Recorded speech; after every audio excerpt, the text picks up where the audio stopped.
Have you ever thought about what you could do in an emergency? Would you be prepared? Could you stay calm?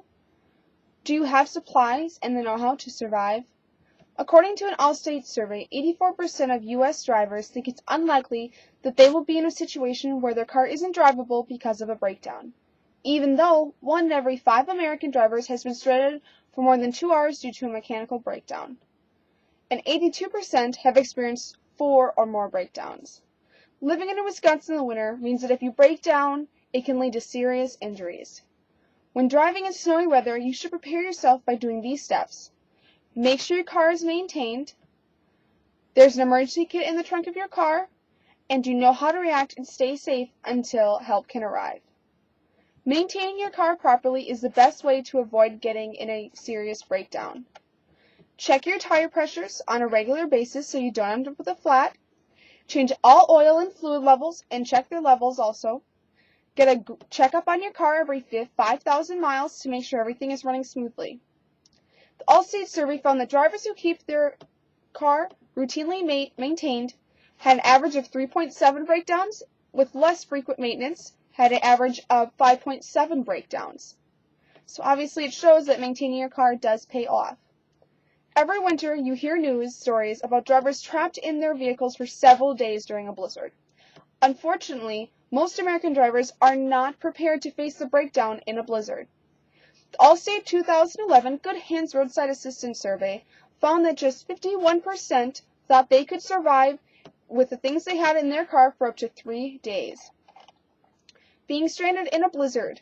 What if your phone dies? Could you walk for help? Is there enough food and water to last you? Many people feel naive. Because even well-maintained cars can leave you stranded on the occasion. The Federal Emergency Management Agency, FEMA, recommends that you carry a winter emergency kit that includes these items: a windshield scraper with a broom attached, a flashlight with extra batteries, a radio that's battery powered, water, bottled water, and non-perishable food items, matches, hats and gloves, first aid kit. Now, if you have diabetes or allergies, what you should do is keep an extra set of those medications in there as well if you're stranded for multiple days. Extra blankets, a tow chain and rope, kitty litter or road salt, jumper cables, and last but not least, an emergency flare and fluorescent red flags. If you do get stranded in your car during a blizzard, do not panic. Tie your fluorescent distress flag to your antenna. If you don't have one, put any bright colored items that you have, anything, a scarf, anything, just something to draw attention to the vehicle. Then you take all of the supplies out of the trunk and put them in the passenger section of the car, and stay in your vehicle until help can arrive. Put on any extra clothing or blankets to stay warm.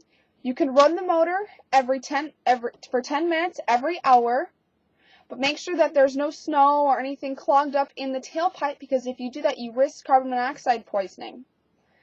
Call for assistance on your cell phone, but keep your calls brief to save the battery. Keep moving around, move your arms, move your legs, just to keep your body moving to stay warm. Use food supplies from your emergency kit sparingly. Once the snow has stopped, you can get out of the vehicle and stomp out the words "help." That will see if anyone's flying overhead, they'll see you, and they might be able to come get you, because sometimes your car might be completely engulfed in snow. And there's no way to completely limit these chances, but all of these things help. There is no way that you could never completely be safe of a breakdown, but you can certainly help your chances. Make sure you keep your car maintained on a regular basis. Make sure you have an emergency kit in the trunk of your car. And if you do get stranded, stay in the car and have your help signals by your vehicle. If you do these things, you have a very good chance of being able to get through a breakdown in the blizzard.